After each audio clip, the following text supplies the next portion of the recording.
pushed in to the conversation. Matt Iglesias, who is always wrong, has also weighed in on the discourse as well. Everyone is fucking weighing in on the what do we do with HasanAbi discourse. Obviously, there's a like, this is a disciplining operation. That's what it is, and it should be seen as that. Okay.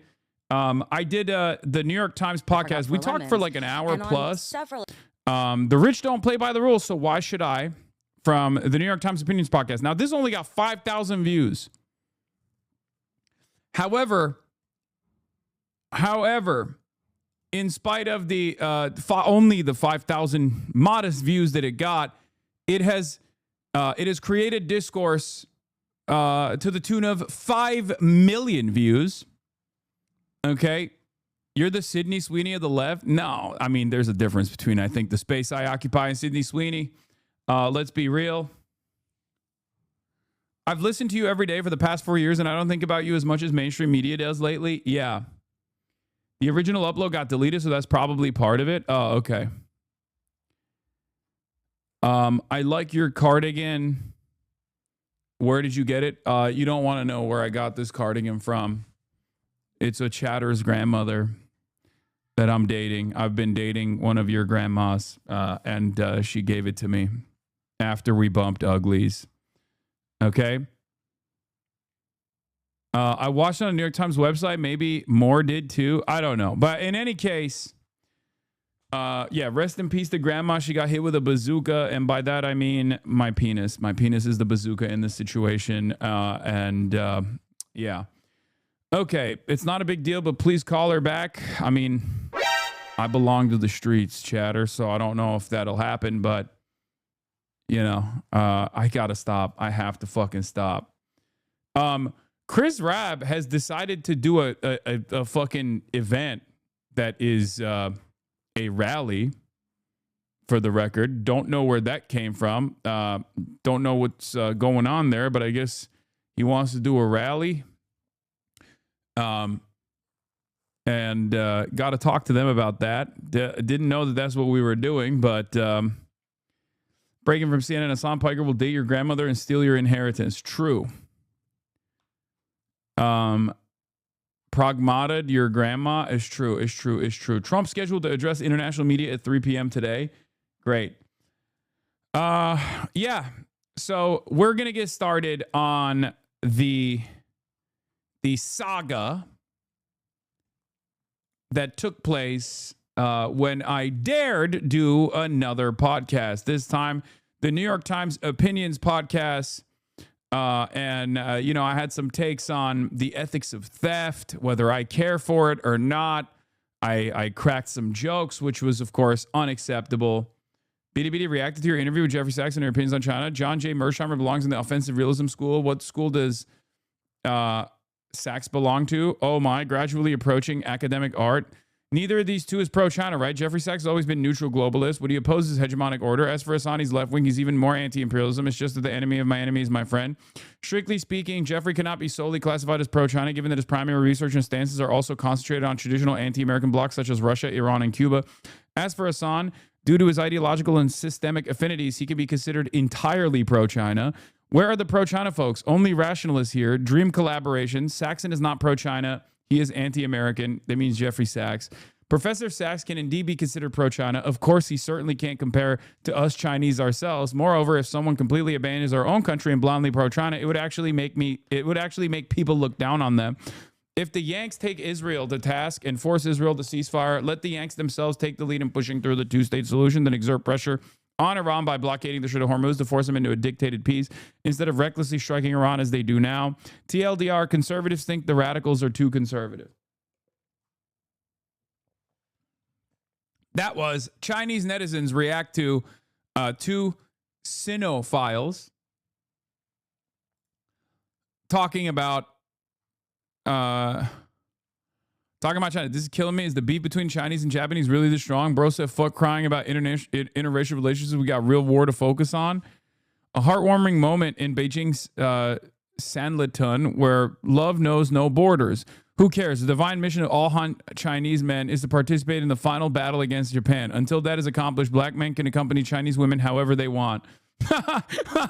What the fuck? What the fuck? That's amazing. Yeah, see, there is something that's more powerful than anti-blackness, which is sometimes seen as like a universal principle, right? Especially in a Western design, a Western hegemonic design of the world. Obviously, one of the number one ops has always been black folk in order to justify chattel slavery in the minds of the Western Empire. But it turns out there are certain places on the planet where something takes a stronger priority than anti-blackness, it seems, and that is. Yeah, that's China. Wait, did I blast off at all? Did I even start? Oh, I didn't.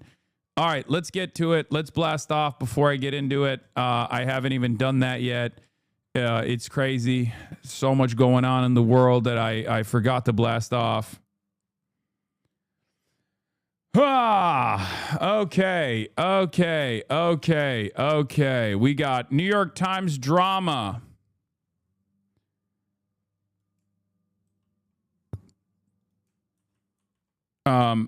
New York Times podcast drama breathes new life to Hasan derangement syndrome discourse. Sugar Baby and DHS, Votorama on ice, Trump orders kills on RGC Navy, your rage on Chad Vice later. Get in now. Fox and Friends covered it too. Dude, every day that goes by that I go viral over and over again is another day that I'm closer and closer to Donald Trump finally fucking doing a Truth Social on me and then someone just assassinating me in the fucking street. You know? Every day that goes by is a day that we are closer to that end.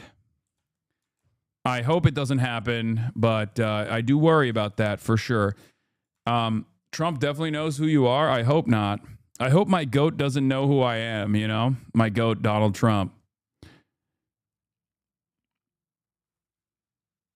Anyway, New York Times podcast drama breathes new life to Hasan derangement syndrome discourse, Sugar Baby and DHS, Votorama on ice, Trump orders kills on IRGC Navy, your rage on Chad Vice later. Get in now. If that happens, can I have Kaya? No, get in line.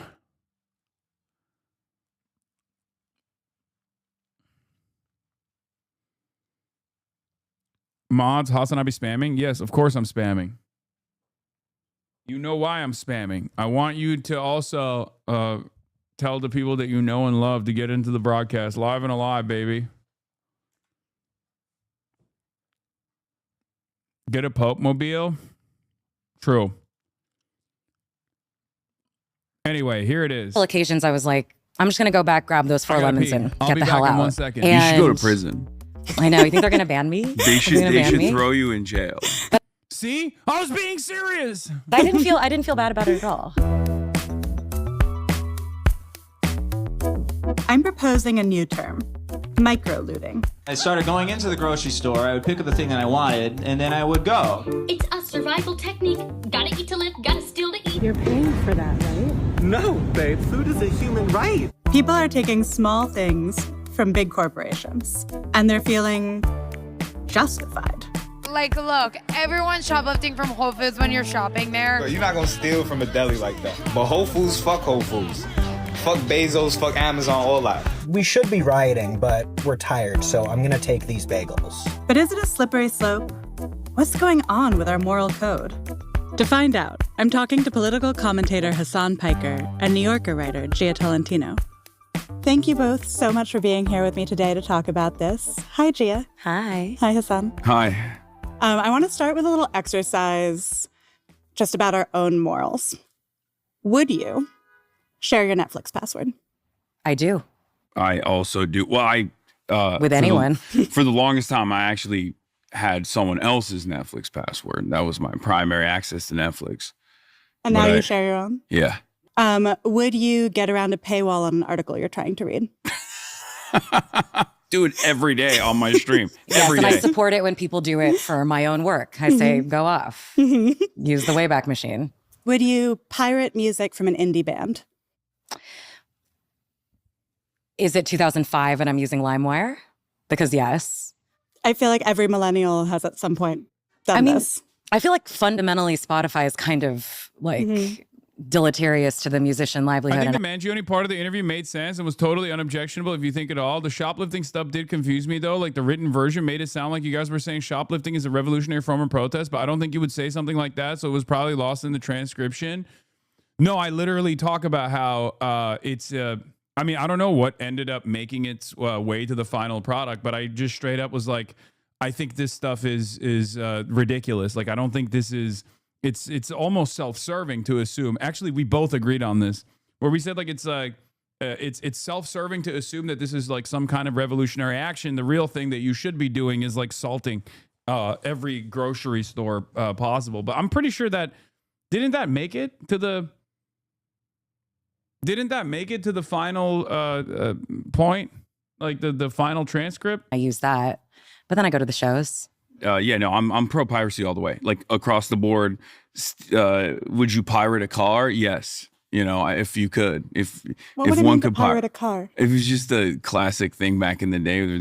The government funded anti-piracy initiatives would be like, dude, would you steal a car? I'm like, yeah, sure. If I could get away with it, if it was as easy as you know, pirating IP, I would do it. Yeah. Would you dine and dash from your local diner? Never. Tip 35%. Mike's, come on. No, I wouldn't do that. And if I saw somebody doing that, I'd probably pay for their meal. Yeah. Would you steal a book from the library? Never. No. Would you steal from the Louvre? Yes. I would not be logistically capable of executing such a fact, but would I cheer on every news story of people that I see doing it? Absolutely. Absolutely. Yeah, I think it's cool. We gotta get back to cool crimes like that. Like, you know, bank robberies, right? Stealing priceless artifacts, things of that nature. I feel like that's way cooler than the 7,000th new cryptocurrency scheme that people are engaging in. Like, this was endlessly discussed. It's so obvious that I'm fucking joking. It is unbelievable how much discourse that moment invoked. Okay? How much discourse that created. People are literally like, dude, the Louvre is like owned by the French government. It's like, it's for everyone. How dare you? It's all this shit. And it's like, yeah, I'm not being serious, man. The fuck is wrong with y'all? Yeah, Democratic spokesman Hasan Piker supports all sorts of crime as a form of protest. It's crazy. How is this possible?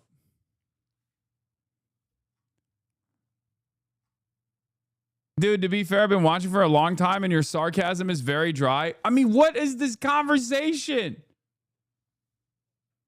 Maybe I'm the crazy one. Maybe it is me. Maybe it is my autism and not the autism of others. But like, isn't it pretty obvious what I'm saying there? Am I crazy? Is society crazy or am I crazy?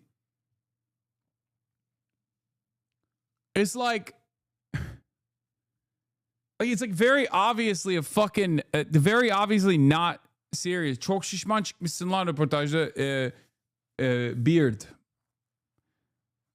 Amına sikeyim. Bir hafta. Ananı sikeyim senin.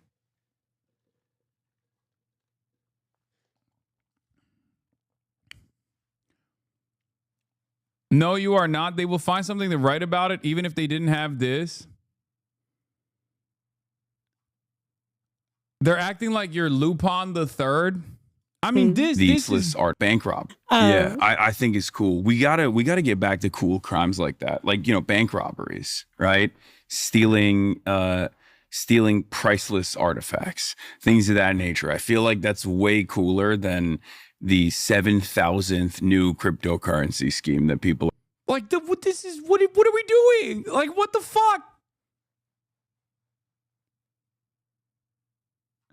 I don't get it. Please explain the joke to me. I'm a centrist Democrat and hate humor. Okay, you guys need to stop. Don't even joke right now. I'm being super honest. Is there something going on? Is there something going on with me? Am I the one who is at fault here? Is it just like my dry autistic delivery that causes people to take things that I'm saying super seriously? Like I'm making like everything that I'm delivering is a socialist hadith, okay?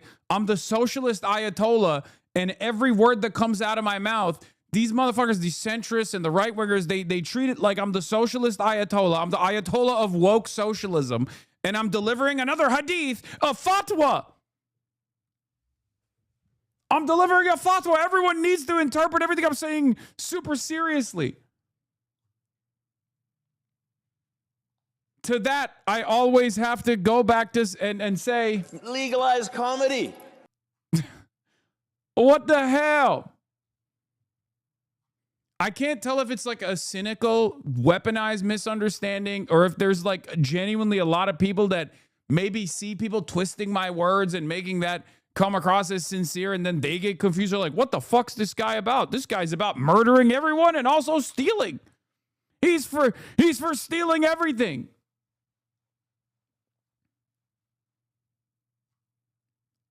I don't get it. are engaging in. Mm-hmm. Would you steal from Whole Foods? You want to go first? Yes. And I have under very specific circumstances. I think that stealing from a big box store, I'll just state my platform. Mm-hmm. It's neither very significant as a moral wrong, nor is it significant in any way as protest or direct action. But I did steal from Whole Foods on several occasions, like I've been involved in like a neighborhood mutual aid group since 2021. And so every week I would go get groceries for Miss Nancy, my now family friend who lived nearby, and she wanted to go to Whole Foods. She wanted food from Whole Foods. So I was like, okay. You're not at fault at all, in my opinion. I think people have an automatic assumption that people in the political sphere are always 100% serious and sincere. They have no frame of reference for a political entertainer being in the mainstream like you currently are. Yeah, if I'm being serious, I'm being serious. I'll be serious when I have to, right? But then I'll also fucking make jokes. God damn, dude. We can't have any laughter in this life. It's crazy. People are out here straight up saying, like, if you are, jokes are immoral, okay? Jokes are bourgeois decadence.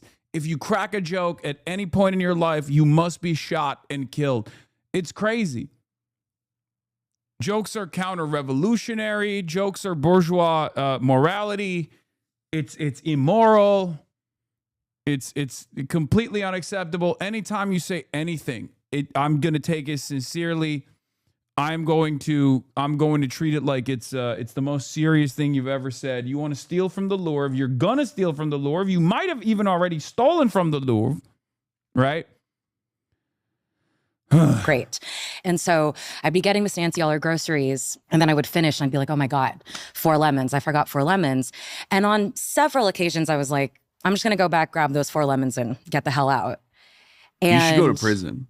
I know. You think they're going to ban me? They should. See, am I being sincere, you think? Guys, I read the transcript. He clearly wants to send this author to jail.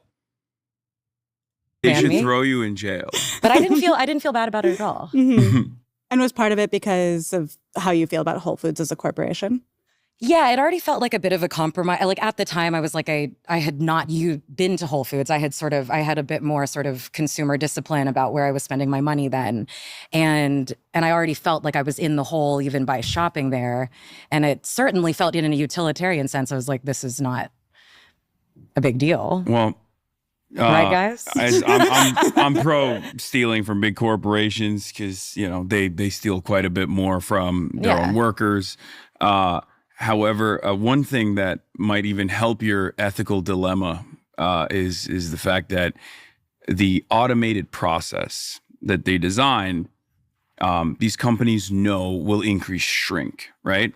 So it's actually factored in. The lemons that you stole are factored into the bottom line of these mega corporations regardless, and they still end up having increased profit margins because they no longer have to pay the cashiers that they used to hire, as opposed to this automated system, knowing full well that people are still going to be able to still steal a lot more efficiently, as a matter of fact, through the automated process. Totally. Well, I was looking things up, and shrinkage is roughly equal internally as externally. Like, you don't realize is that they did take that joke seriously as well. They don't have a problem with throwing shoplifters in prison. Yeah, I just I don't really give a shit, you know? I don't really give a shit about people stealing from big corporations. Like, people make it seem like this is the most consequential ethical dilemma. I feel like there's bigger problems that we just don't address. My argument here is just saying I don't do it, and I talk about it in a little bit, or I was like, I can't do it. I can't steal it all. There's no way that I can do it.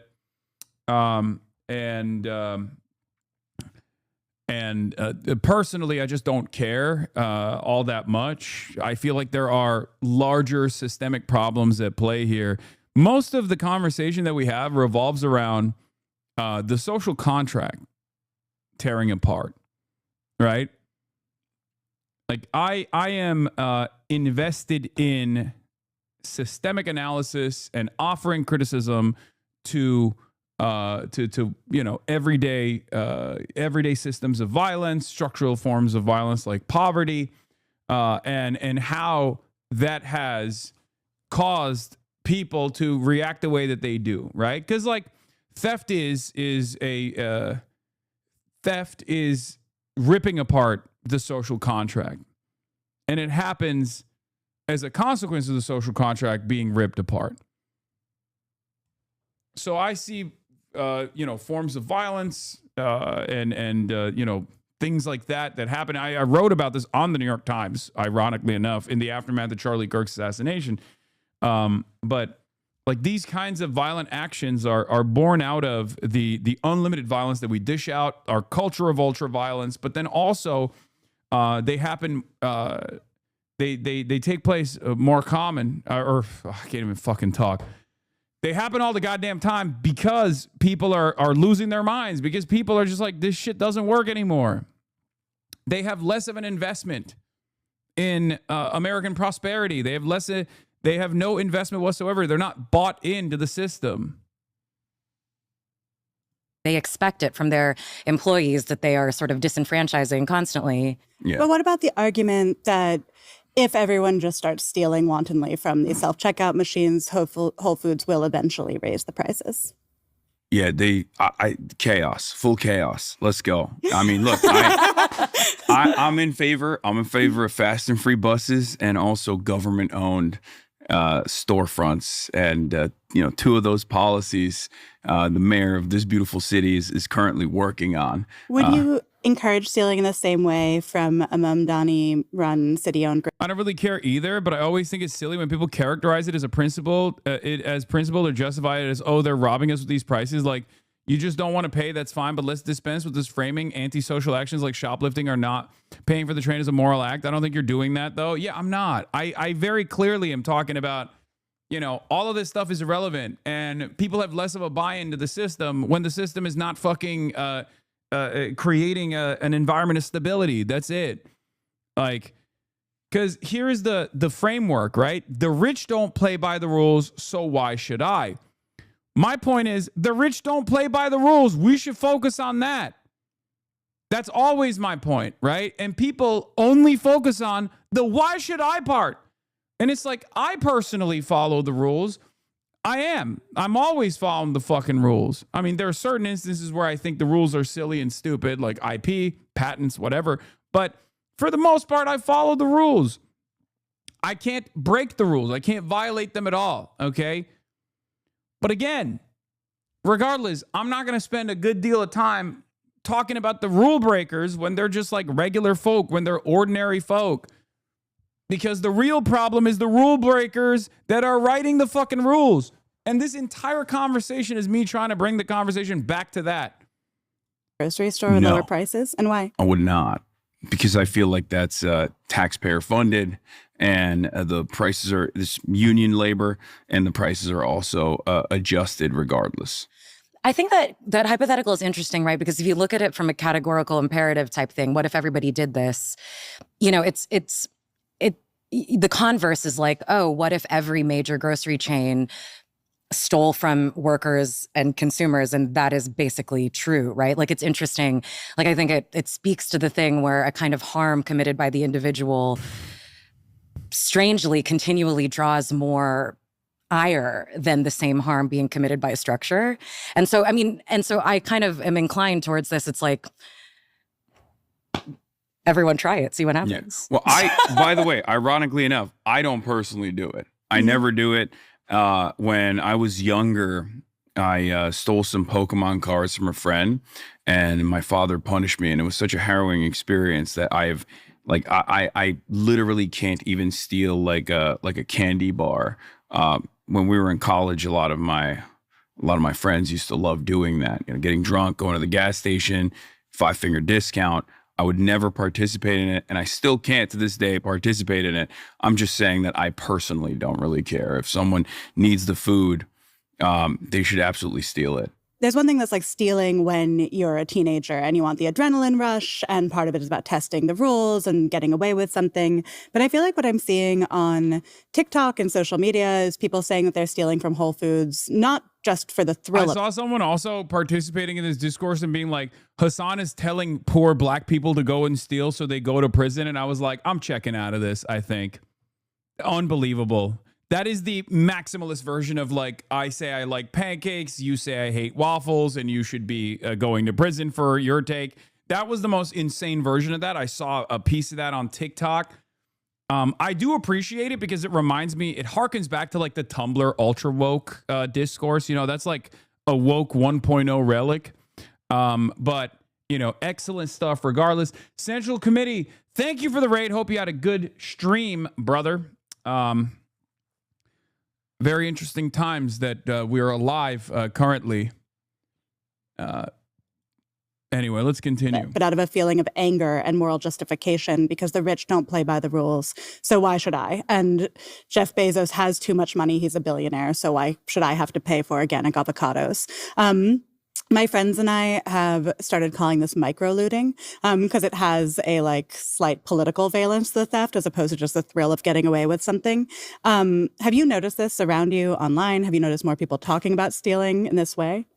I mean, I have not seen people talking about micro-looting or such, you know, whatever action that this is online. But I think, I mean, it kind of speaks to an attenuation of the tactical language of direct action. You know what I mean? Like, it's like if it's like, it doesn't work for me as a form of direct action because it's concealed, right? Like any successful direct action in history has to be ostentatious, has to make itself known, is ideally collective. How does stealing get brought up and why is she asking so much about it? I don't know why I guess that's what they wanted to talk about, like micro looting or something.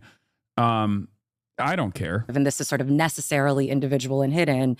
But I'm like, oh, great. Let's think of ways to, like, let's take this energy and let's move it into some other thing. Like, I think it's great that the valence of property is kind of on the table as something to be toyed with in terms of direct action. I feel like we've forgotten there's a long and storied history of sabotage and sort of engagement with property destruction even, which is abhorrent to people. I mean, you remember in 2020, the like Gucci, Chanel stuff. I steal cheese because it's too expensive and I am poor.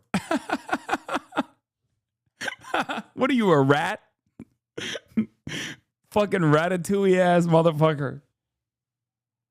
That's so funny. I mean, respect. All right, let's continue. In Soho, when that was looted. Well, NYPD is investigating a robbery pattern targeting high-end clothing boutiques in Soho. Latest happening Tuesday at the Chanel on Spring Street. That looms so much larger in many sort of Bloomberg liberals' imaginations as profoundly more violent in some ways than the original action being protested, right? And I find that really interesting. Yeah, I mean, I was thinking about the Boston Tea Party as part of like that's a political destruction of property, and yet right now it feels like I agree with you. The looting around the 2020 protests was such a huge talking point. It made people so uncomfortable, and I'm curious why. Like, what do you think the root of that is? I was thinking, that thieves are actually quite highly valorized. This feels like bait to make people hate the media and leftists. I mean, I don't think I gave any like super unreasonable answers here. I was just like, I don't really give a shit when people who need the food steal the food. Who fucking cares? And also, let's talk about the larger problem, which is our hyper focus on like property rights that we actually place a lot more emphasis on in our commodity fetishist culture, where we literally place the protection of private property and the interests of private property and the storefronts over the interests of human beings. Also, Majority Report, thank you for the raid. But it is precisely that. It is designed to make Matt Iglesias shudder. In narrative, I mean, Aladdin, famously. Stop! Robin Hood, Jean Valjean. Right? Yeah. Jean Valjean. Stole a loaf of bread.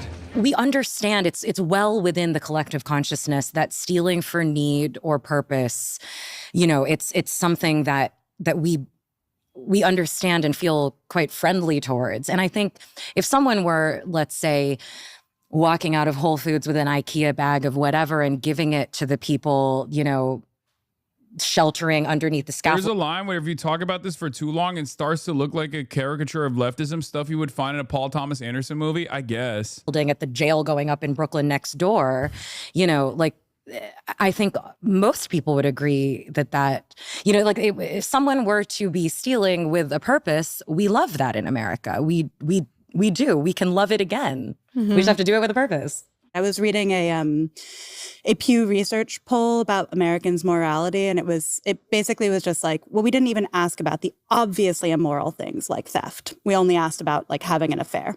And I was like, but I feel like part of what I'm seeing around me is that people feel like the laws are immoral. The rich don't play by the rules. We live in a society where there are billionaires, where the top 1% holds 32% of the net worth and the bottom 50% holds 2.5%. So at some point, if the laws don't feel moral, do you start to question your own sense of having to abide by them? Of course. Yeah. I wanted to work off of a point that you were making. This was also something that was addressed in a previous New York Times podcast that I did with Ross Douthat, where I brought up the concept of adventurism. In the Marxist tradition, adventurism is the action that is oftentimes decentralized. Oftentimes anarchists will say this is the propaganda of the deed. The action itself, no matter how violent or how disruptive it is justifiable because the disruption is the point.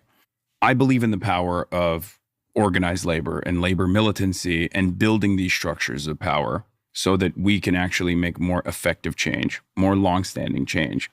So concepts such as micro-looting indicate that there is an energy there, just like you said, and yet many Americans, I think, are totally oblivious to this political language. They lack the political education. They lack the class consciousness to recognize their position in society, and lack the capacity, unfortunately, to engage in some kind of organized disruption that would be infinitely more effective. I think what you like, I feel, okay, serious question.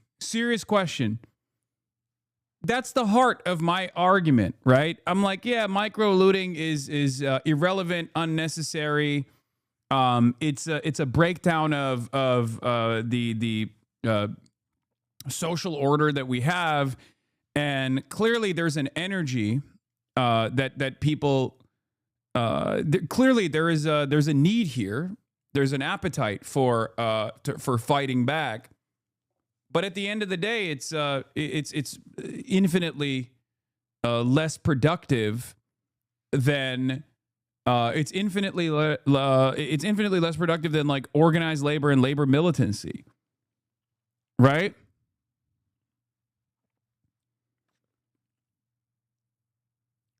People are just being dumb. What they see is the tax the rich shirt douchebag with just two women with valley accents. People view it as you're being out of touch without actually listening to what's being said. Damn, that was very rough, Miss Metafan. God damn, one of the OGs in this community coming in and cooking my ass so hard.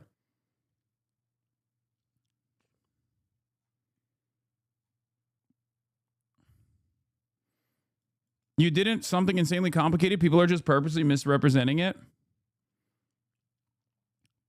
I just think that I'm not doing a good enough job, clearly, as a communicator.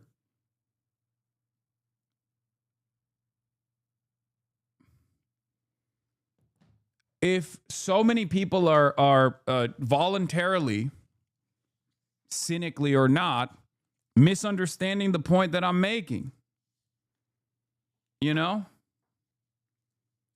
And I don't know if we just say this is bad faith and move on. Some of it is bad faith, but clearly even the bad faith interpretations, when that's the only analysis that's first to market and it's so pervasive, it does, I think, cause other people in the margins who would otherwise understand what I'm talking about to misunderstand what I'm saying and also engage in this like bad faith interpretation. And they just like remember me as the guy who was a pro stealing and killing people, or I don't know, whatever the fuck people are saying. Now there are limits to what you can say versus how someone can engage with your words as a matter of the times, a matter of the individual, a matter of worldview. I don't think many people who were upset by our language even watch this fucking video. Yeah. We're saying about people lack the language and the organizing structure to engage in like the obvious thing to do if you want to chip into the Whole Foods / Amazon mega structure of exploitation is to unionize, like to. Hasan's biggest issue when he speaks out about difficult topics with a ton of nuance, it's just not something modern internet culture is capable of handling. It's all about quick clips and assumptions. Substance is all out the window. Yes, but I like Hasan because he persists with this nuance, because that is how we should be. And people are smart enough to understand will actually listen instead of biting at clips. There's a lot of smart people. Yeah, I don't know. Hasan's biggest issue is he tries to talk about complex topics from a position of authority when he has neither the intelligence or experience to do so.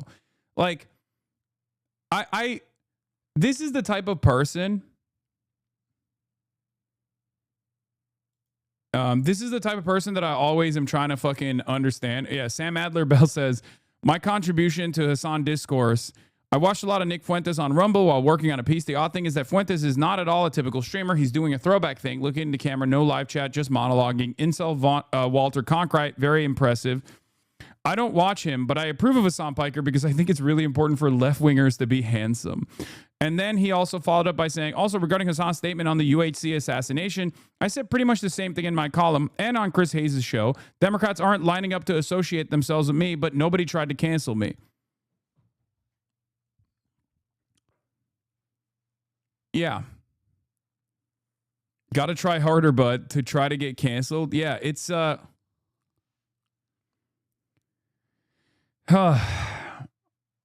they're deliberately misunderstanding and misrepresenting. The only way you get them to stop is to become less moral than they are. The entire hate campaign is gaslighting you into doubting your communication skills. Centrists can't deplatform you, so they try to demoralize you.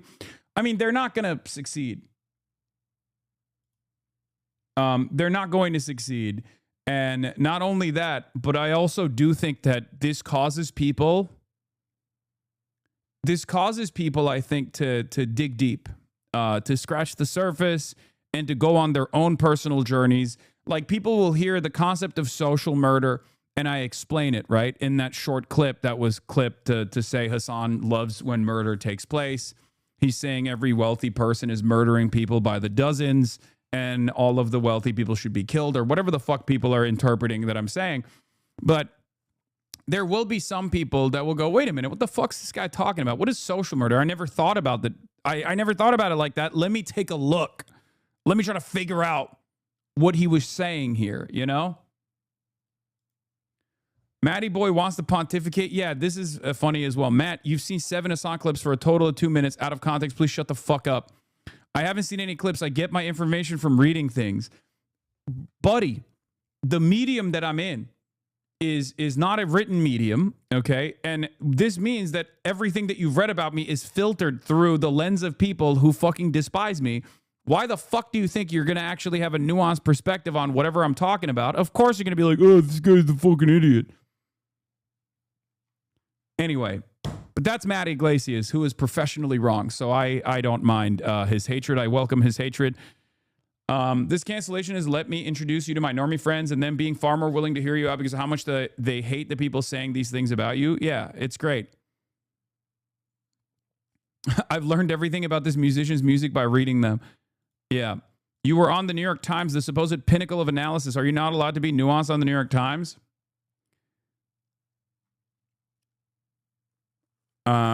You know, they just want a new reason to put out the negativity around you so they can use what they can. You know that? Stop playing dumb. No, I see that. I see why Matt Iglesias would say that, because obviously it's much easier for him to do that rather than to sincerely take a look at what I'm saying and maybe identify with some of those points and try to address those points on its own without the negative filter that is slapped onto it that continues through the discourse circuit, right? Because it's much easier to be like, Hasan hates America and loves when people are murdered than to be like, Hasan is addressing the concept of social murder and offering analysis as to why the Gen Z, the generation that is, in abject poverty in comparison to like the fucking boomers in that same time frame when they were the age of Gen Z, and how what their response has been to the violation of the social contract and how little they fucking care about the future of this country. Like that is the analysis that I'm applying here. Work at a Whole Foods and form a union. And I think the first one was formed recently in Philly, I think. But, it's like micro-looting. It feels akin to like a posting about something. Like it's a kind of. Yeah, we're going to talk about this in a second as well. As an atomized individual action, it's useless. It's much harder to get a job and accept $17.50 an hour and then to organize your colleagues, a process that takes years and is often unsuccessful. I mean, that's really, the thing about actual collective direct action. It's so much harder. And it often doesn't profit you whatsoever, such as, me getting an extra $10 by grabbing my extra loaf of bread from Miss Nancy. Like it's like, I do think we are also lazy as humans. We're also selfish. We also, we've lost not only the language and the union density and the structure to engage in things like this, but we have also lost the sort of muscle that is built up to be able to engage in these sort of things. We've lost the rooms in which these things are planned, Mm-hmm. Yeah. And the confidence. I think we've lost the confidence within ourselves because there is not a lot of action like this.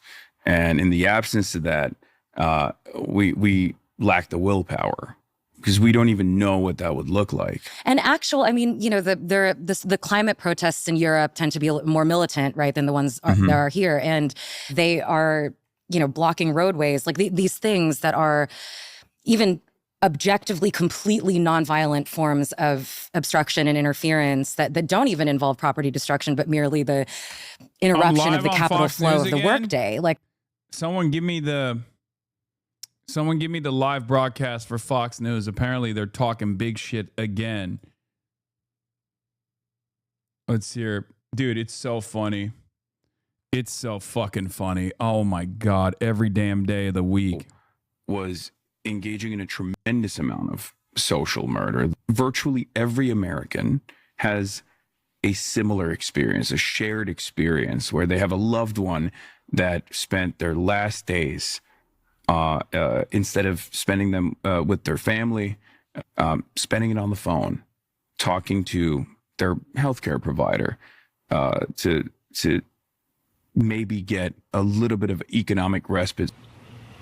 With me now is Fox News media and political analyst Howard Kurtz and Fox News contributor Ben Dominich. There's a lot more to this podcast as well. And Ben, to some degree, it sounded like the Bolsheviks preparing to come after Tsar Nicholas. Look, Hasan Piker has become this significant influencer on the left, to the point that major candidates from the Democratic Party are having to answer questions about him, having to decide whether they're going to be on stage with him, be on his podcast, talk to him, etc.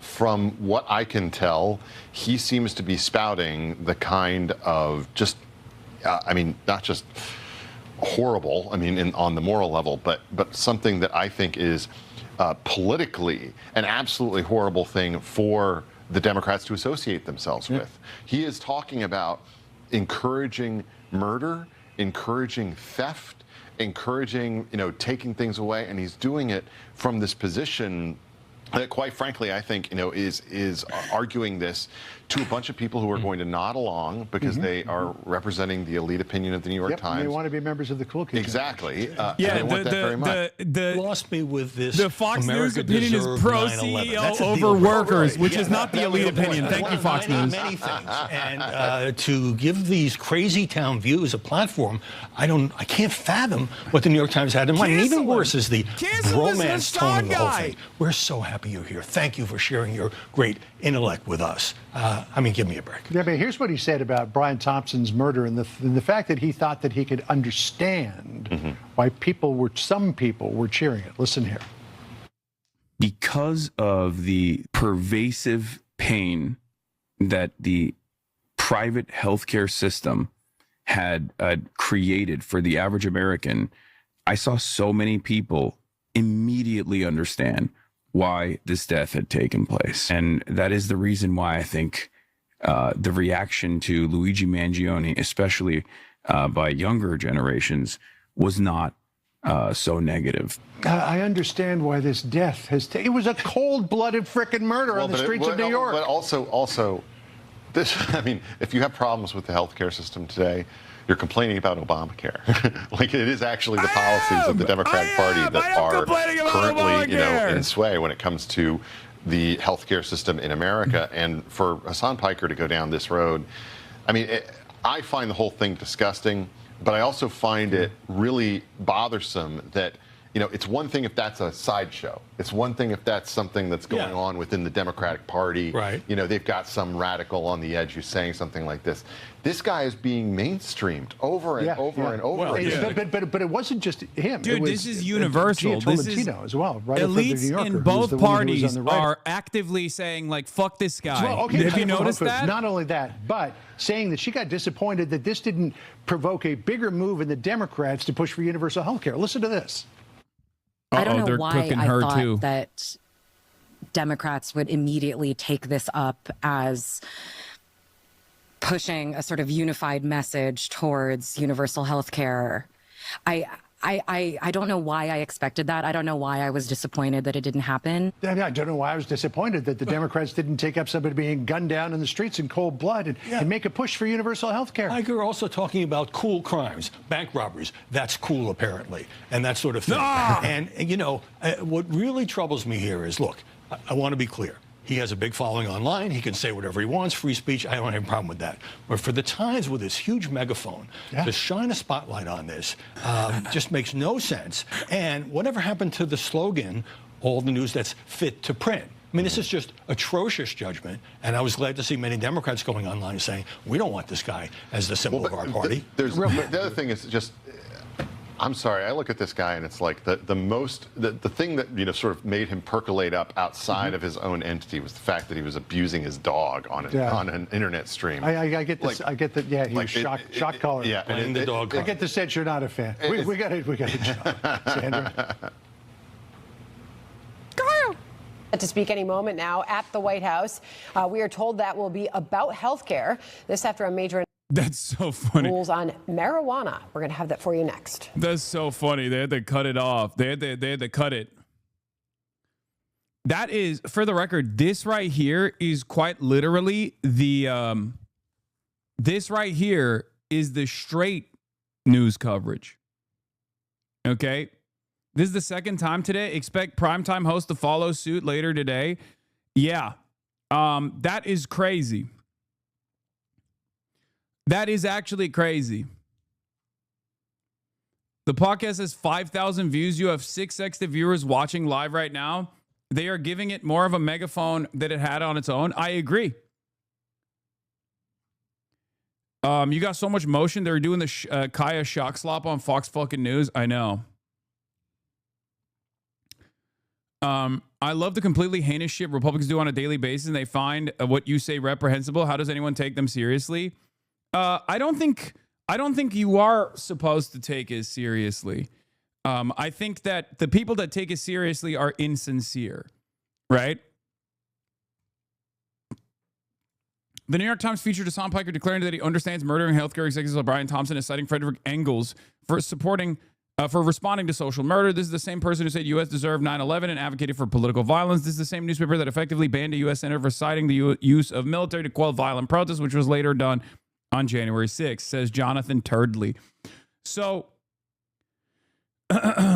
here's a couple things. It's not about making arguments. It's about telling people what the socially acceptable position towards you is. Yes, this is a disciplining process. Okay, the 5 is going to definitely cover this as well. Every day we are moving closer and closer to Donald Trump coming out and being like, someone has to kill this Hasan Piker guy. But here's the thing.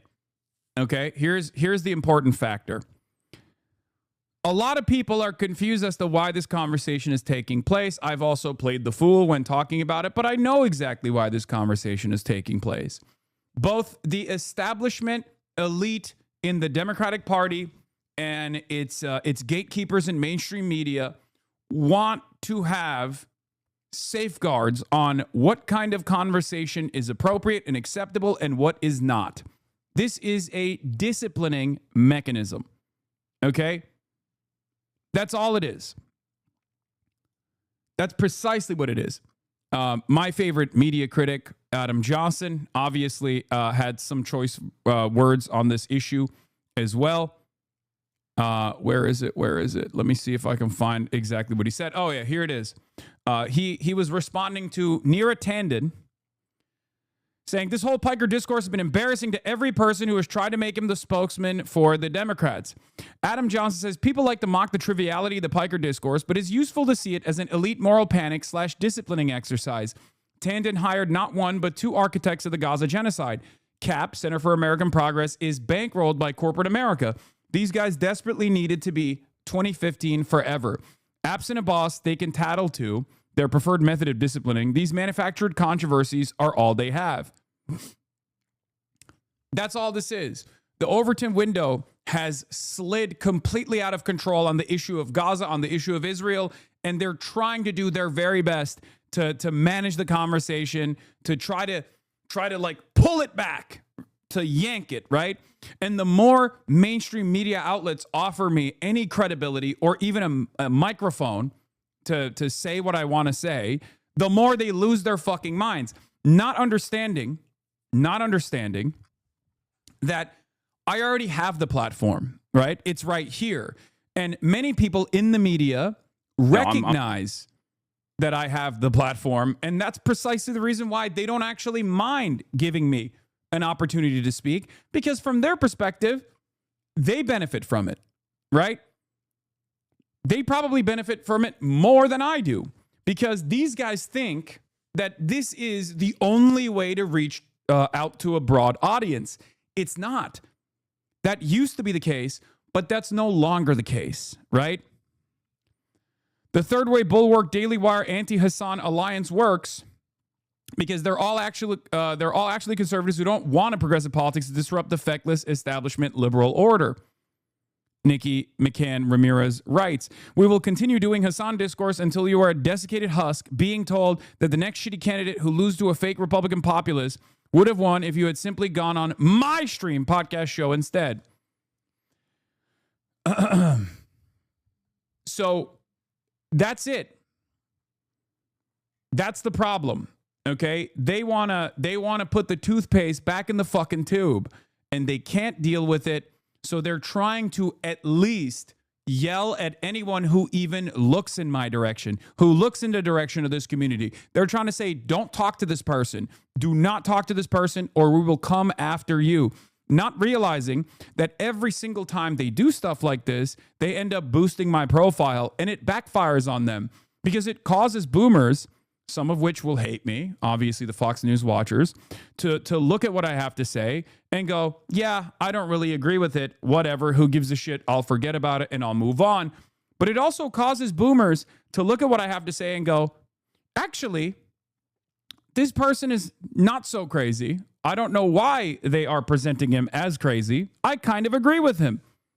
Okay? So they're putting more attention and more eyeballs and also causing people to negatively polarize against Fox News as well. John Favreau says 0 people have tried to make Hasan Piker the spokesman for the Democrats. He showed up at one campaign event with one candidate in a primary and sat for some interviews. What's embarrassing is the number of people on here treating him like he's a 2028 contender or the DNC chair. I said, I know no one asked me or cares about my opinion, but I don't want to be the spokesman for the Dems either. Also, the major problem here is Israel, 100%. Do not let anybody tell you otherwise. That is precisely the point here. It's actually the position on Israel that I hold, that I've maintained, that I've seen a lot of the public discourse and public sentiment shift in my favor. That is what they're fearful of. God forbid if people started seeing it in the same way for Medicare for all. God forbid people actually start viewing capitalism in the same way. Okay? That's the problem. They don't want that to happen. And they feel as though independent media is finally putting a dent through the fourth estate that has been able to normalize the systematic forms of violence that people are subjected to and normalize it very effectively for the longest time. This doesn't mean that like every person that works in these legacy publishers are immoral beings or anything like that. As you guys know, I'm a fan of real reporting. I defend it all the time. I defend media all the time. I wish it would do better. But that is the problem, okay? That is the real problem, rather, not any of this other shit. Jeet here had a good take on this as well, because Matt Bruning was defending me. I think you're very clearly misrepresenting Piker here. He was asked to theorize why some people reacted to the killing positively, and his theory is that they did so due to the disgust with health insurance sector social murder, which is a well-defined term of art. Separately, health insurance is a fairly simple problem with a fairly simple solution. Okay, this was Kelsey Piper, who is one of those like effective altruist people, I guess. Who has been losing her mind as well, and like very openly demonstrating her personal biases while hiding it or sheltering it as though it's like objective analysis, right? The other point that I wanted to mention here was from Austerity is Theft, one of my favorite accounts on here, Why to the Post, who actually had some really thoughtful critique on what was going on. Where is it? Hold on. Where is it? Oh, he started off here. He says, there's zero contradiction between this anti-Hasan elite mob oscillating between we need to publicly condemn him 12 times a day and if you ask Gemini, he doesn't have any viewers and is irrelevant because this Discord is aimed at other elites. This Discord is not about, this discourse that's going on right now is not actually about me at all. This discourse is 100% about signaling to other elites, signaling to other gatekeepers in mainstream media to stay the fuck away. Okay? To stay the fuck away. Okay? They've been trying to kick him off Twitch and YouTube for years. It hasn't worked. So they're trying to make him toxic so that nobody in politics wants to go on a show so that it can't serve as a launch pad for a rising crop of left populists, particularly critics of Israel. The Israel-Trump war on Iran has only served to make this feel urgent or existential for them.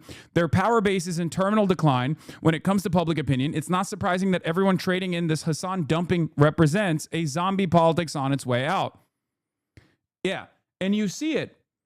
She's being cordial with an actual white supremacist, Richard Hanania, who said, Democrats, stop this, please. This is the road to hell. Richard Hanania is literally a race realist who has written extensively on the genetic inferiority of black people, okay? The type of person whose politics are so cancerous that simply switching from R to D should not automatically mean that this person is an ally. And yet, for the likes of Neera Tanden, this person is an ally, right? This person is the number one ally.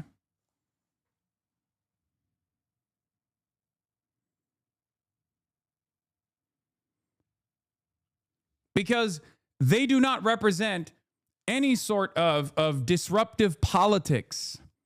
Okay? This person who not only is a straight up white supremacist race realist, but this person also, Richard Hanania, is a defender of Jeffrey Epstein and a defender of pedophilia. Okay? She's being cordial with an actual white supremacist because they have one common enemy, and it's anyone half a click to the left of Bill Clinton who won't offer them a job, says White of the Post. The only discernible skill this basket case has is career self-preservation. There was another one as far as like this discourse goes, okay? Where Jill Filipovich, another one of these like elites, right? This whole interview just makes me incredibly sad. Total breakdown of any moral code, sense of personal integrity, commitment to public good. He responds to us by saying, what are you talking about? The whole interview is about the breakdown of the social contract and how people are rationalizing it. None of these people are actually endorsing a crime spree. How do people, professional pundits no less, not grasp that this is tongue-in-cheek? Complete breakdown of the social contract. If you crop out quotes, pretend that it's tongue-in-cheek line about the Louvre is literal, and reframe talking about a breakdown of the social contract as an endorsement of breaking the social contract, just look at what got cropped. Would you dine and dash from a local diner? Never, never. No, I wouldn't do that. If I saw somebody doing that, I'd probably pay for their meal. The discourse about this piece, goddamn, like so many elite commentators have mainlined so much Hasan hate clip stuff over the past month that they're now functionally illiterate. He said in this interview that he'd never actually steal even a candy bar because of his parents. They talked about why polling showed younger Americans had an uncommonly positive view of Mangione and his heinous crime, which none of them condoned as ethical. Explicitly not. They did not endorse it. They talked about how that view could come about. Are people illiterate? Murder of the CEO of a healthcare company? Also no. No.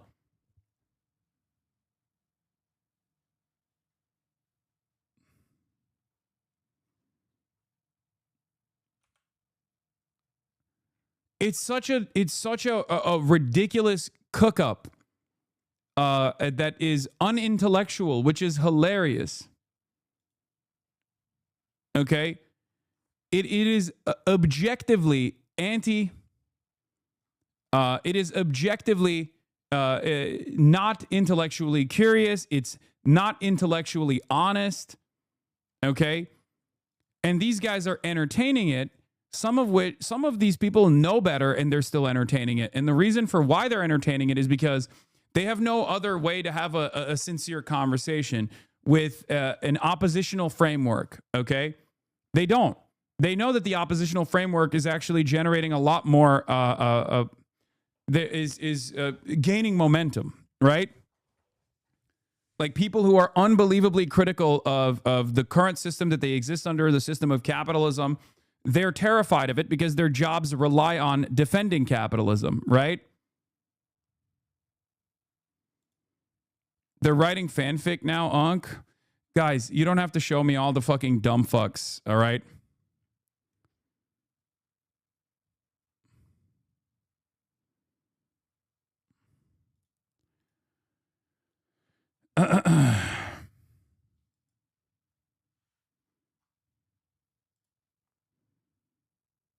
Anyway, my favorite part of all this is the most bigoted people all of a sudden are woke and using woke language when describing you. Yeah, I know. They drop all of their priors when it comes to destroying their opponent in the marketplace of ideas, right? So the last thing I wanted to cover from austerity is theft is impossible to even have a discourse when pundits are this illiterate and dishonest. He was asked to comment on why a chunk of young adults had an uncommonly positive view of this heinous killing. Also, if this was ethically justified and plainly said so. And he plainly said no. How does she frame it? Piker's view on theft are bad, but they really do pale in comparison to his views on murder. That the important thing about Brian Thompson's murder is that healthcare CEOs are engaging in a tremendous amount of social murder due to the structural violence of poverty. Okay? I'm responding to a question about why Gen Z had a very different approach. And I very clearly lay it out in that conversation as well. I say Americans are quite draconian when it comes to punishing crimes. Right? And yet, the response to Luigi Mangione was shocking by the masses. One must ask the question why they were not so black and white on the issue of broad daylight murder. This is not me endorsing murder, okay? As a matter of fact, I say it's not the appropriate method here at all. It's not good. It's a violation of the social contract. But for many, that social contract has already been ripped apart. That's precisely the reason why they respond to this murder in a way that you normally wouldn't expect. His views on theft, per that New York Times interview, people are pretending to talk about, are that he would never shoplift anything personally because of his parents. He was asked to comment on why public is increasingly willing to rationalize shrink from a self-checkout at big box stores. Hey, crazy idea, but maybe people are willing to rationalize theft from self-checkout machines because we've made the experience of buying something a totally depersonalized act of self-provided labor to get extorted by a tiny consortium of hyper-concentrated mega corporations. Pretty much every major big box retailer has been rethinking and getting rid of self-checkout machines as a result of this increasingly casual theft. And they say so openly, but if you say the same thing as Walmart, but are on the left, people funded by Walmart heirs attack you. Yeah, this was another one that I retweeted. Good morning. I'm an established political journalist, and I'm going to pretend like I don't understand context, hypotheticals, and moral relativity just so I can once again try to destroy Hasan Piker. I'm a very serious person whose opinion you should care about. Okay?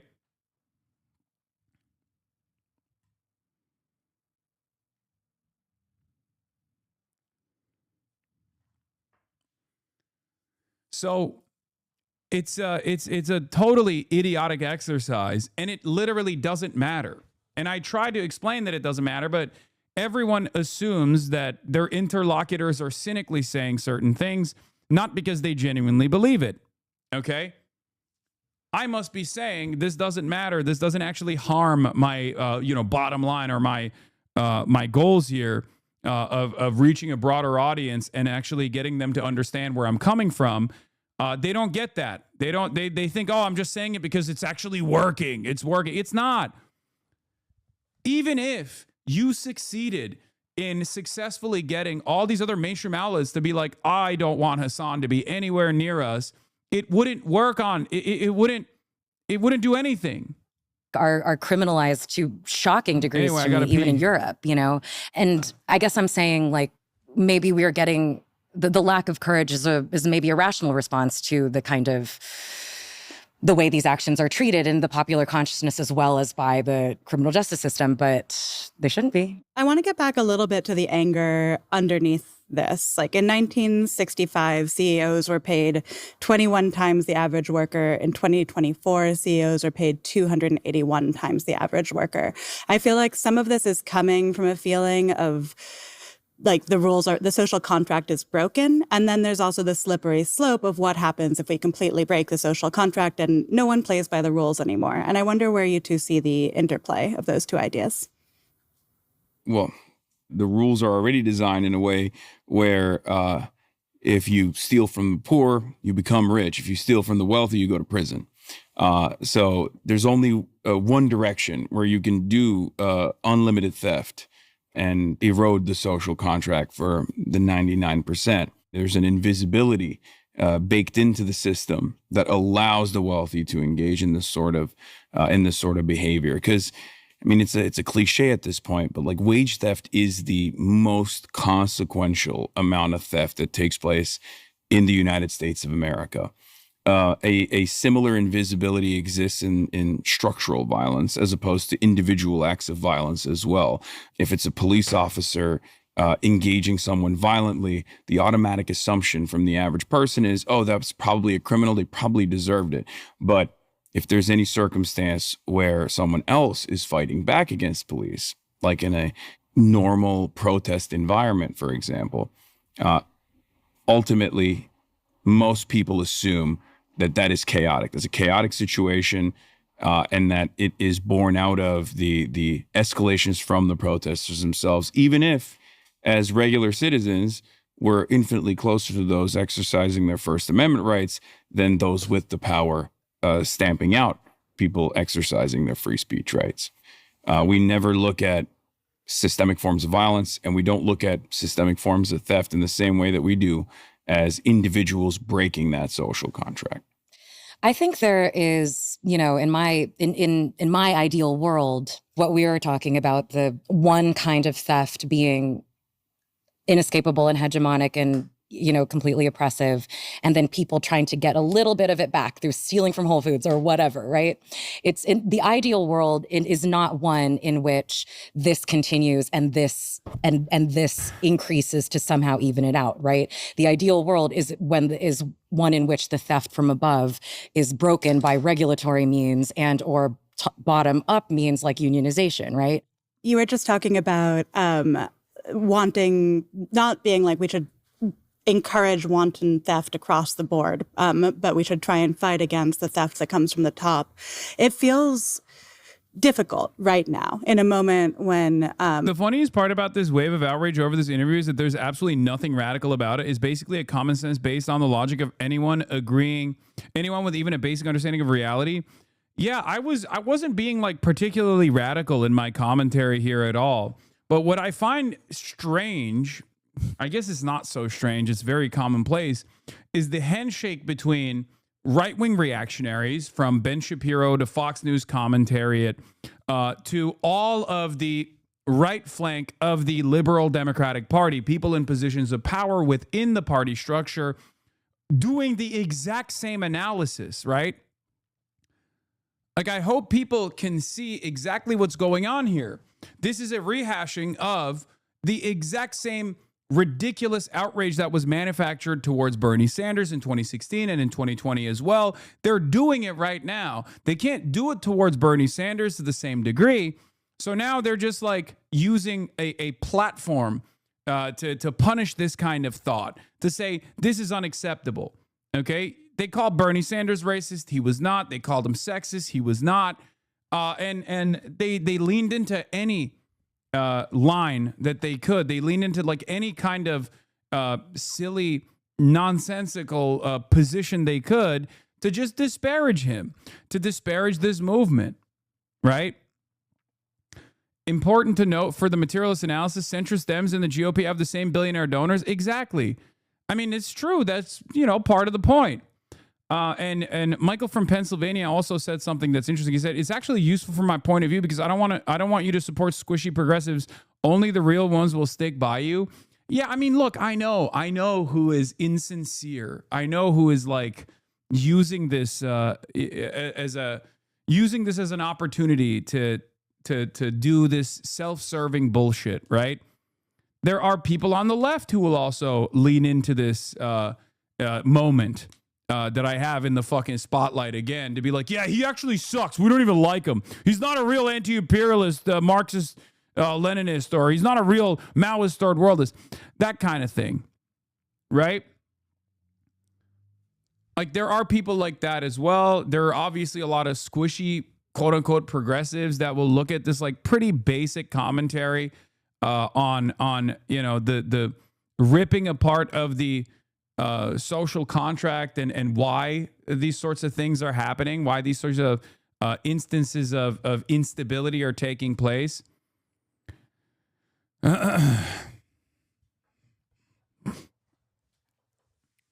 According to a recent study from Yale, there are 68,000 excess deaths per year that can be attributed to people who delay or avoid care because of their lack of health insurance. What do you attribute their deaths to? Magic? No, it's the structure of our healthcare system, right? The best posts, though, are the ones that just put your thoughts in quotation marks as though it makes it scarier. They sound incredibly normal just as a statement. About. In an interview with the New York Times, Democrat influencer Hasan Piker explains why the United Healthcare CEO's structural violence may have justified his assassination. He calls the American criminal justice system draconian. I don't fucking understand. Like, I mean, they're trying to bastardize my take there. I'm not saying it justifies it. I'm just saying that from their perspective, the reason why they interpret it as such, as like revenge, is because they God, I hate when they call me a fucking Democrat influencer. It's so fucking annoying. I am not a Democrat influencer. Jesus Christ.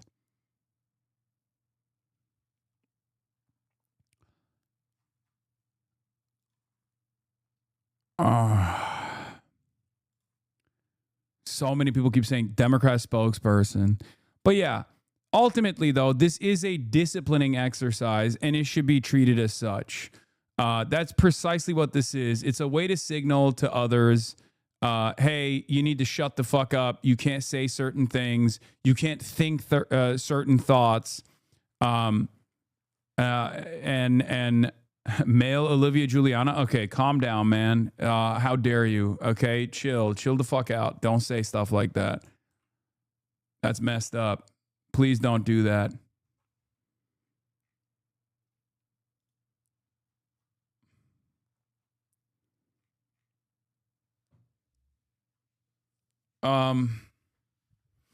There are only two parties and they have to tie you to one of them.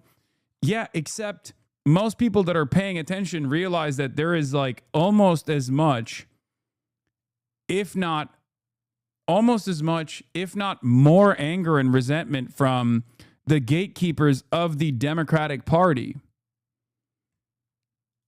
Right? That's what the fuck's going on. Here it is. Piker's views on theft are bad, but they really do pale in comparison. This is, again, supposed to be like a fucking, not a conservative, but like a progressive figure saying this stuff, right? They really do pale in comparison to his views on murder. That the important thing about Brian Thompson's murder is that the healthcare CEOs are engaging in tremendous amounts of social murder due to the structural violence of poverty. Suboptimal policy and business decisions of cost measured in human lives. But if you use the standard, you could easily have done something different to save a life. You didn't. Being a person in the U.S. with $10K and not giving it to GiveWell is social murder. No, that's not how social murder works. You're a fucking idiot. It's a well-established concept. It is pertinent on you to go and look it up. If you don't know something, if you don't understand a concept that I didn't come up with, I didn't invent this, okay? Then it is up to you as a supposed prolific thinker to go and look it up. And what's really frustrating about this is that many people don't do that. They bask in their lack of interest. They bask in their lack of intellectual curiosity. They wear it on their fucking sleeves like it's a beneficial power, a superpower to have. Okay? That's what's so fucking annoying about this. Because these are the supposed thinkers on the liberal side. Okay? You just cannot run a society in which you treat being somewhere indirectly upstream of a legal but suboptimal system with preventable deaths as murder in the very literal sense of it makes it understandable, even sympathetic for someone to execute you in the street. And Piker's take is very much that it makes it understandable and sympathetic. He thinks that it's reasonable, that it does not reflect some wider acceptance of murder to accept Thompson's murder because Thompson was that bad. And he thinks that because our healthcare system is so bad that morally everyone in power is guilty of social murder. And as far as I can tell, that we should reason about them basically the way we'd reason about someone guilty of, actual murder. His shoplifting takes are kind of a soft degradation of the social fabric, a call for everything to be a bit worse for everyone forever. His murder takes are, as far as I can tell, a call for CEOs to live in terror and occasionally be murdered until healthcare is fixed forever. That murdering CEOs does not in the slightest make healthcare better in any way. That is that it obviously wouldn't do that. That healthcare is actually a hard problem and very few people involved are just letting people die for fun. Doesn't feature in his worldview anywhere. Matt Brunig responded and said, I think you've clearly misrepresented Piker here. He was asked to theorize why some people reacted to the killing positively. And his theory is that they did so due to the disgust with the health insurance sector's social murder, which is a well-defined term of art. right?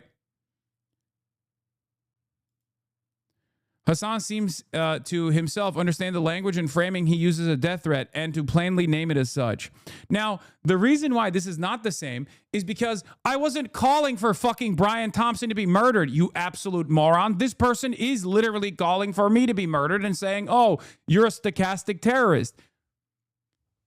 Brian Thompson is a part of a system that engages in social murder. It is not a justification for his death. It's not a call for his death. It's not a call for more CEOs to be killed.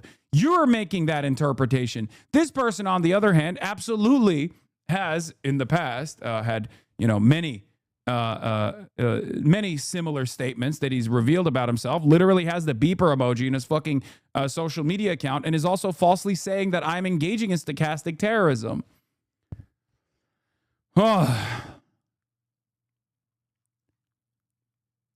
Different things are different than one another.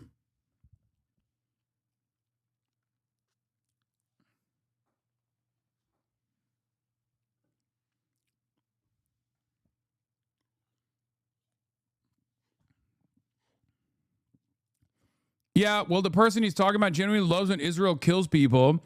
You don't think people wouldn't understand why Hasan was killed if the worst happened? I avoided going around saying this. If this person were killed, it'd make perfect sense under this ideological theory if Hasan is the moral equivalent of a murderer, because I think it's a bad idea to provide ideological cover for murder. I think the difference between genocidal Zionism and the 2020s healthcare industry are politically and substantively important.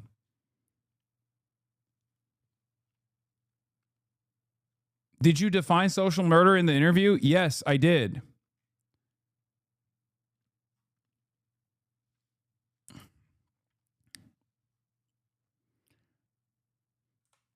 In any case, where the fuck is it? There is Matt Brunig continued. The fact that the simple solution of raising taxes substantially on most households is not popular enough to get passed in the law is part of why this is truly not a simple solution. Would you pay $1 in extra tax to save yourself $2 in premiums? I don't really want to get into it. Yeah, and then Matt goes into detail of why Medicare for all would be cheaper for the average person, but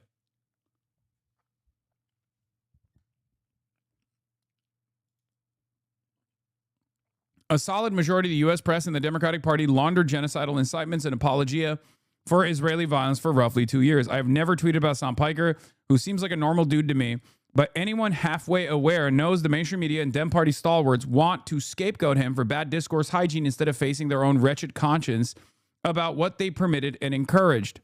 Obviously, that's a bunch of bullshit, but it's crazy that we have to say that at all. Yeah, go ask ordinary people who have paid attention to what Israel did, or healthcare CEOs represent, or about other normalized forms of predation, and you'll hear very similar sentiments, probably even more outright vicious. Who's to say they're wrong? The people with the bad conscience? Who cares? Yeah, like they try to make it seem like I'm this out of touch elite for having this take, but this take is a fairly common one, if not infinitely more openly violent.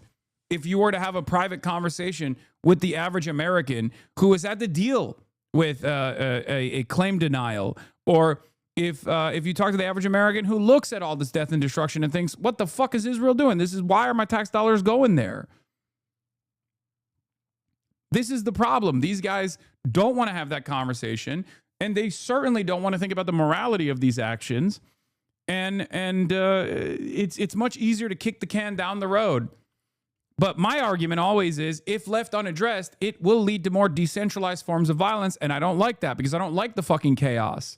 Okay? I want solutions. I don't want continued, people taking matters into their own fucking hands.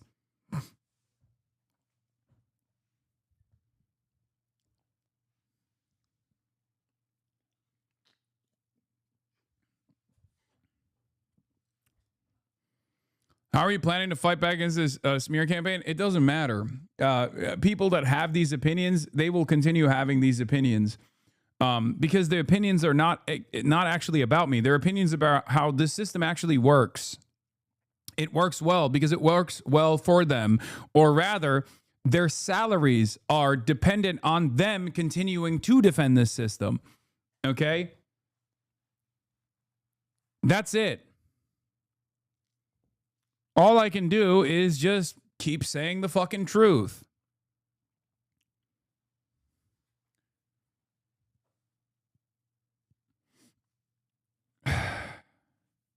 Can you please address this? Yes. It's this is the most hurtful thing I've seen.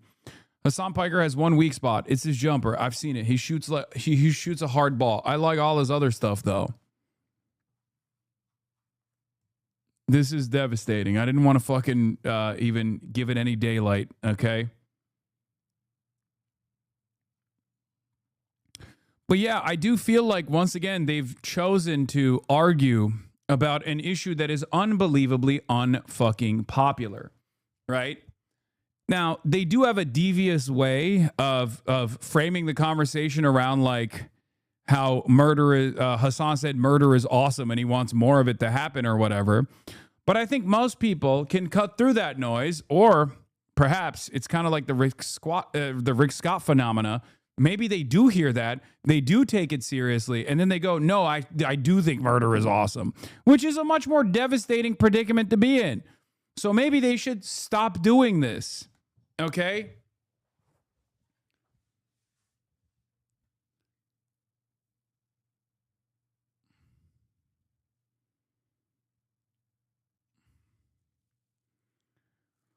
So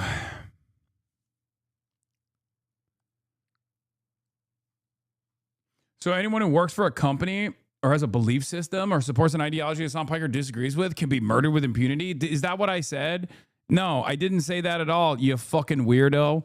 The left, he's not suggesting killing people, him. And then this is the Rick Scott take. This is Hasan responding to Mike Johnson about Republican positions on healthcare, saying that Rick Scott being a prominent member of their party shows that they don't care. Plus, they did plus if they did, the Republicans who are pro-death penalty, Hasan isn't, would have demanded for capital punishment.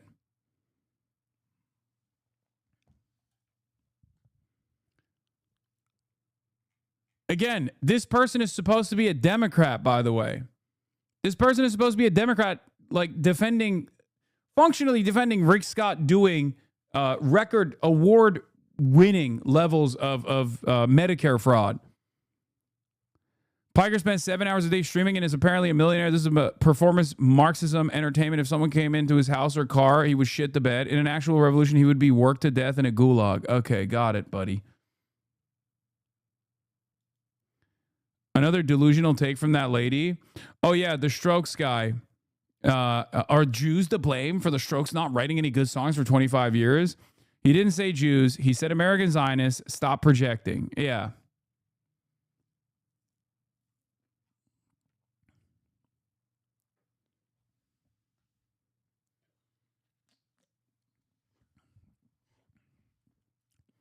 That's the other unbelievable thing that's going on. But yeah, Wall Street Journal, Josh Krauscher reports, there's something deeper going on here than a fight over foreign policy. Democrats may be repulsed by Israel's behavior, but this is really an argument over America. The connection between socialism and anti-Zionism is revealing. Increasingly, one's attitude towards Israel and its self-defense reflects one's attitude towards America, its free market, its global leadership, its use of force, and its exceptional nature. The two democratic nations have a special role in this world. They share interests and adversaries, most notably radical Islamists pursuing nuclear weapons. Sammy Gold responds to this and says, there's a very simple reason why socialism and anti-Zionism became married. The entire American establishment stood behind Israel and didn't allow for any peep of anti-Zionism to occur. No one made the case for liberal, center-left anti-Zionism, and the case can be made. This is part of it. Josh Shapiro was asked about you again.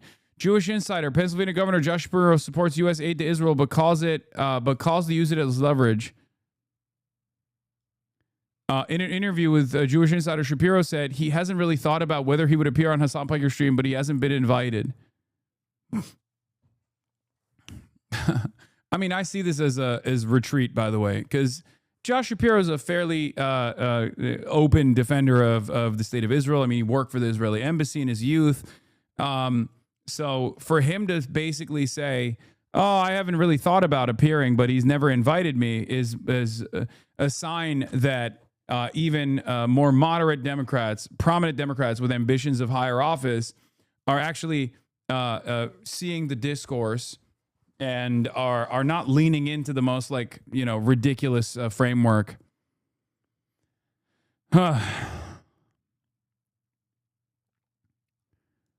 Anyway, but yeah, that's the point that we're at for some fucking weird reason,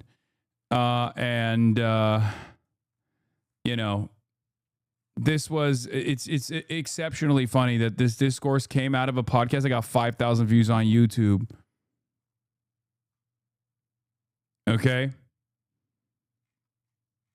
Isn't that funny? There are thousands upon thousands of impressions more on Twitter about this podcast that got 5,000 views on YouTube.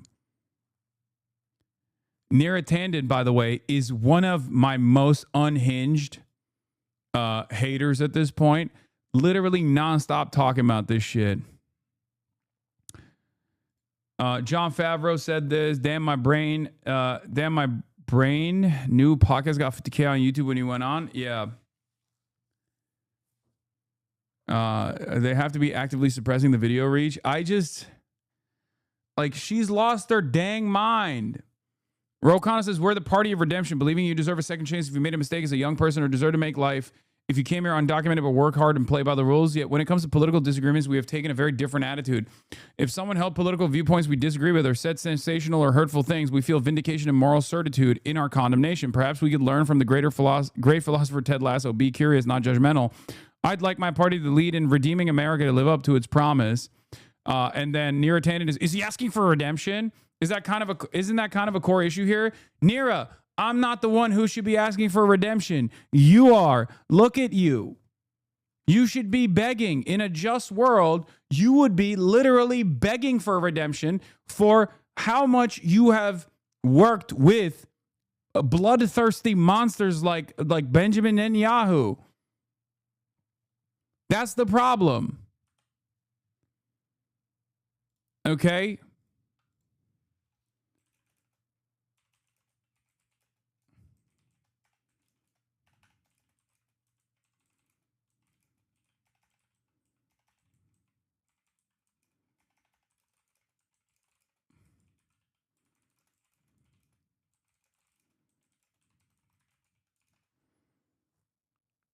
I'm going to do that. I'm going to quote retweet her with this photo.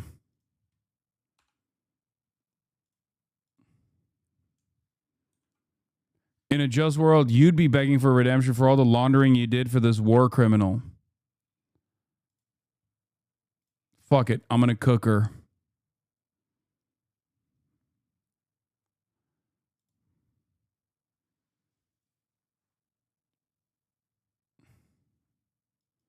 BB pre-October 7. Don't even let her go to that because that's her return always. It doesn't matter.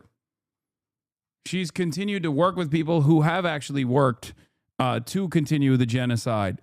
She was brought back into the Center for American Progress in a leadership role for that specific reason.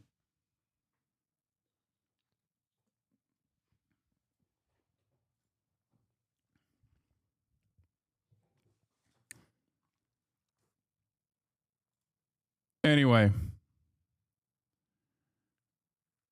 Spell check redemption. She hired multiple former Biden Israel advisors in the cap. Yeah. Oh, I wrote redemption wrong. God damn it.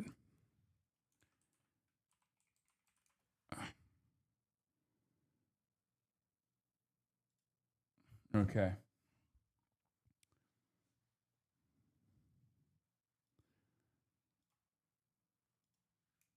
Including the numerous Biden Israel advisors you hired for cap.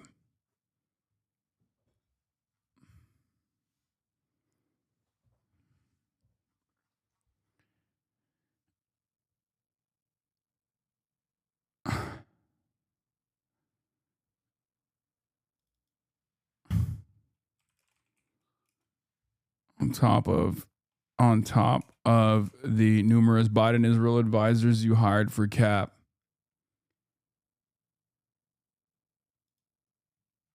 Yeah.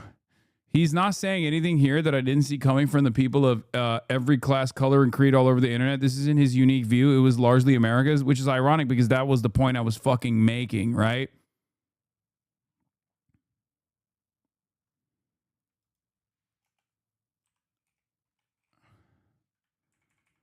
What the fuck? Why did redemption kick back? In a just world, you'd be begging for redemption for all the laundering you did for this war criminal on top of the numerous Biden-Israel advisors you hired for Cap. There you go. There you go. Fixed it. At DNC Big Dog, demand them release the autopsy while you're dragging them. Keyboard warrior, you ain't changing shit with tweets. Yeah, unlike you. A keyboard warrior criticizing another keyboard warrior with a much larger platform. If my statements are not changing anything about American political discourse as a political commentator who has clearly actually ruffled a decent number of fucking feathers here, what the fuck are you doing? Come on now. Come on now. Ha! Your strategy of pissing off every fucking elite neoliberal from the Democratic Party to the Republican Party is paling in comparison to my approach, which is to yell at you on your Twitch stream as I subscribe to the Piker Broadcasting Service. I don't live in your terrorist country. Oh, okay. Oh, well, thank you for your 11 months of support. Okay.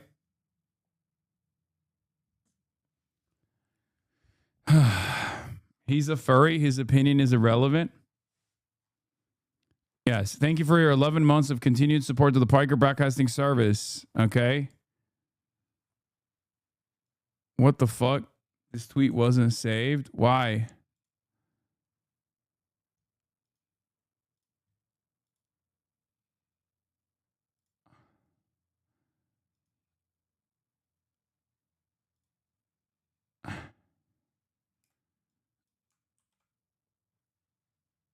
Here, update again. Boom.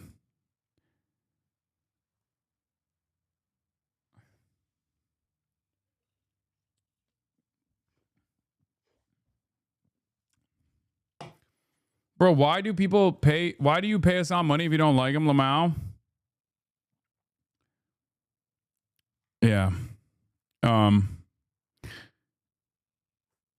There's many such cases. But yeah.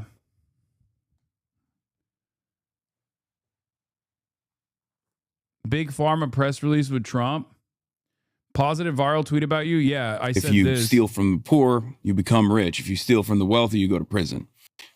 So there's only one direction where you can do unlimited theft and erode the social contract for the 99%. There's an invisibility baked into the system that allows the wealthy to engage in this sort of behavior. Because I mean, it's a cliche at this point, but like wage theft is the most consequential amount of theft that takes place in the United States of America. Yep.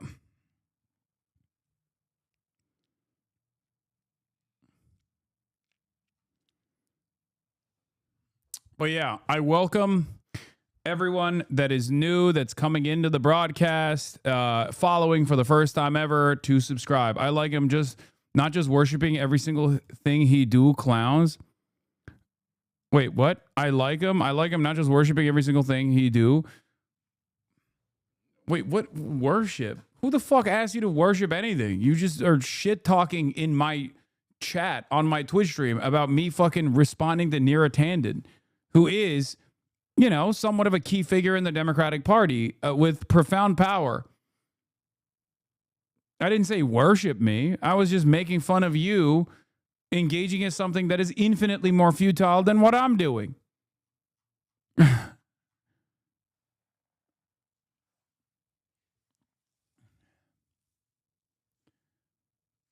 Anyway.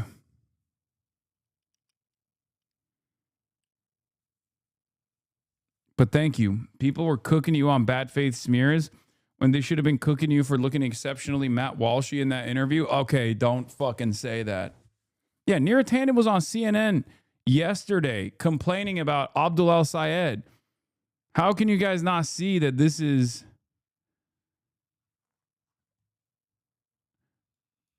Nira, you can't just keep repeating quotes that are out of context that have been debunked. See Aaron Regenberg, or that he's apologized for. It's bad faith.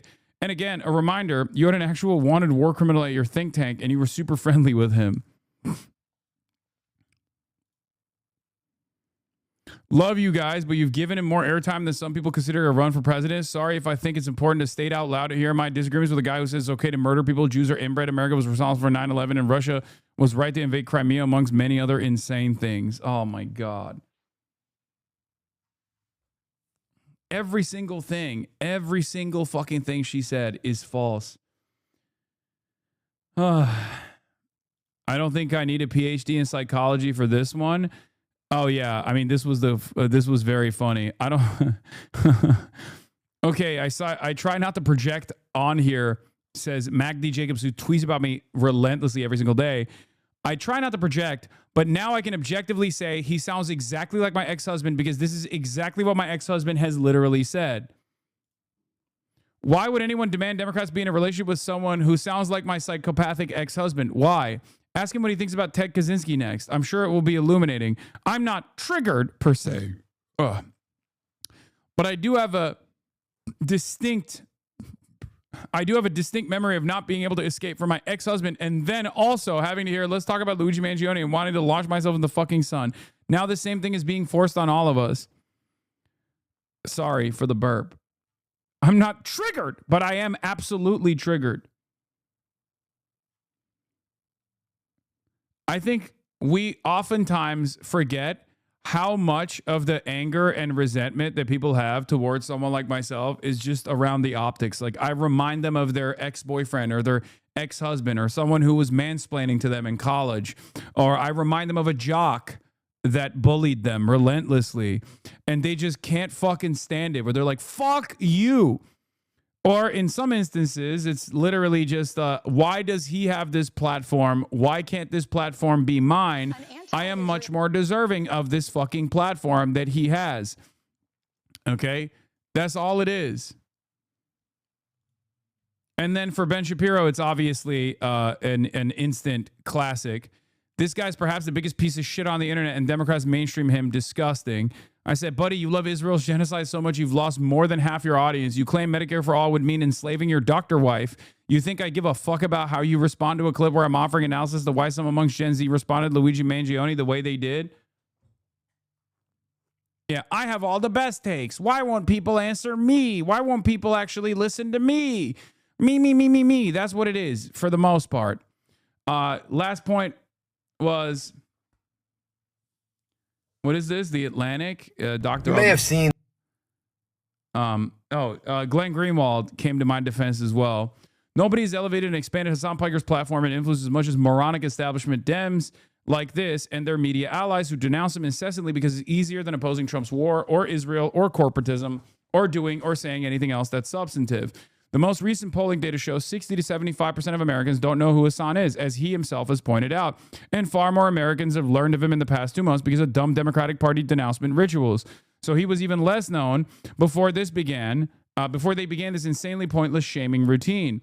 Democrats constantly say they want the left's Joe Rogan, but they can't stand anything or anyone they can't completely control and force to parrot Dem establishment propaganda, which is one big reason they drove Joe Rogan away in the first place.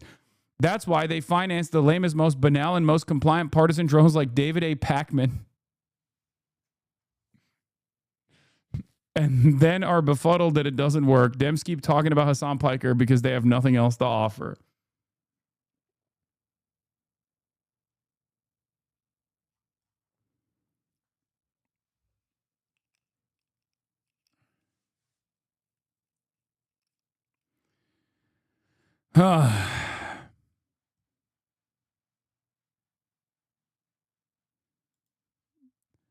Yeah, politicians will leap to defend an ICE agent killing an innocent protester and then clutch their pearls at Americans' growing indifference to a healthcare CEO getting shot.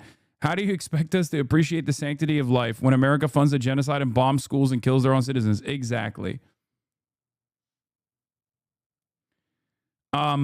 But like, you know, good luck to the Democratic Party on their endeavors to platform the appropriate